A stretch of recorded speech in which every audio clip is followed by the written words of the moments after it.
अजित पवार यांनी स्वबळाचे संकेत दिलेत। राष्ट्रवादीचा प्रत्येक मतदारसंघात जनसंवाद अभियान होईल। युतीची वाट पाहण्याऐवजी स्वबळावर लढण्याकरता तयारीला लागा, असे दादांचे निर्देश आहेत।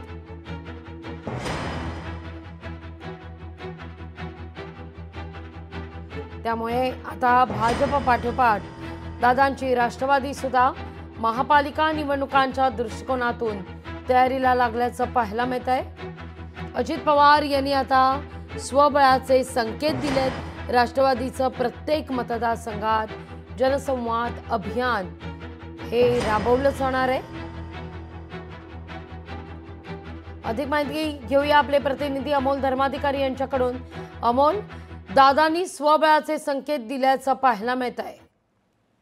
नक्कीच नुकत्याच झालेल्या जनसंवाद अभियानामध्ये हडपसर विधानसभा मतदारसंघामध्ये अजित पवारांनी प्रत्येक कार्यकर्ते आणि पदाधिकाऱ्यांच्या भेटी घेतलेल्या होत्या। या दरम्यान आगामी महानगरपालिका निवडणुकीच्या अनुषंगानं अजित पवारांनी ही तयारी सुरू केलेली आहे आणि असं असताना 162 जागा ज्या महानगरपालिकेच्या असणार आहेत त्या सर्व ठिकाणी तयारी करा, युती होईल किंवा होणार नाही याचा विचार न करता स्वबळावर लढण्याची तयारी अजित पवारांनी केल्याचं पाहायला मिळते आणि तशा सूचना माजी नगरसेवक, पदाधिकारी आणि जे काही इच्छुक असणार आहेत त्यांना केलेल्या आहे। आणि याआधी सुद्धा अजित पवारांनी अशा पद्धतीने स्वबळाचा नारा दिलेला होता आणि त्यामुळे आगामी स्थानिक स्वराज्य संस्थांच्या निवडणुका होत असताना महायुती टिकेल का नाही असा प्रश्न आहे तो उपस्थित झालेला आहे। याआधी सुद्धा मुख्यमंत्री यांच्याकडून याबद्दलचं एक स्टेटमेंट देण्यात आलेलं होतं की जरी स्वबळावर तिन्ही पक्ष लढले तरी मैत्रीपूर्ण अशी लढत होणार आहे।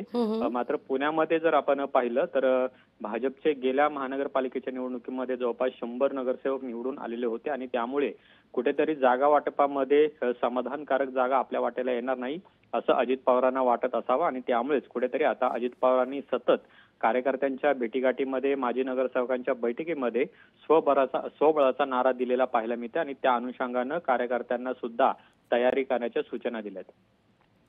अगदी गेले काही दिवस जर आपण पाहिलं तर भाजप असू दे किंवा दादांची राष्ट्रवादी, मग नाराजी कुठेतरी अगदी शिंदेंच्या शिवसेनेतही, मग तो निधी वाटपाचा मुद्दा असू दे, महत्त्वाच्या समित्यांवर नेमण्यासंदर्भातला मुद्दा असू दे, कुठेतरी नाराजी नाट्य रंगताना पाहायला मिळत आहे। अप्रत्यक्षपणे आपण म्हणूया शीतयुद्ध होताना पाहायला मिळत आहे। अशा सगळ्या सिच्युएशनमध्ये आता जर का दादा स्वबळासंदर्भात कुठेतरी चाचपणी करत असतील, तिथं भाजप सुद्धा आज प्रचाराचा नारळ वाढवण्याचा प्रयत्न करत असेल संकल्प मेळाव्याच्या माध्यमातून, तर येणाऱ्या निवडणुका या येऊ घातलेल्या पुढच्या काही वर्षातल्या विधानसभा निवडणुकांच्या दृष्टिकोनातून स्वबळाच्या दृष्टीने लढण्यासाठी म्हणून लिटमस टेस्ट ठरतील।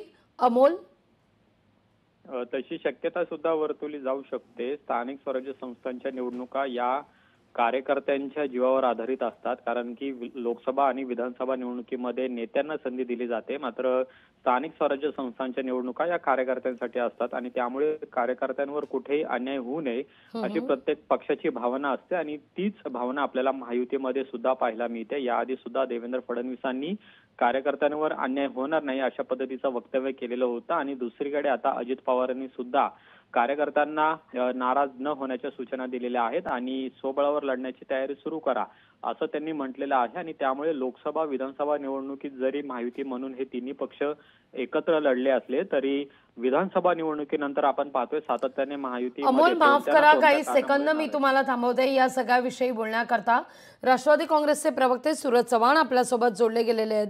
सूरजजी नमस्कार, स्वागत आहे तुमचं। लोकशाही मराठी ऐका, पहा, जागरूक रहा।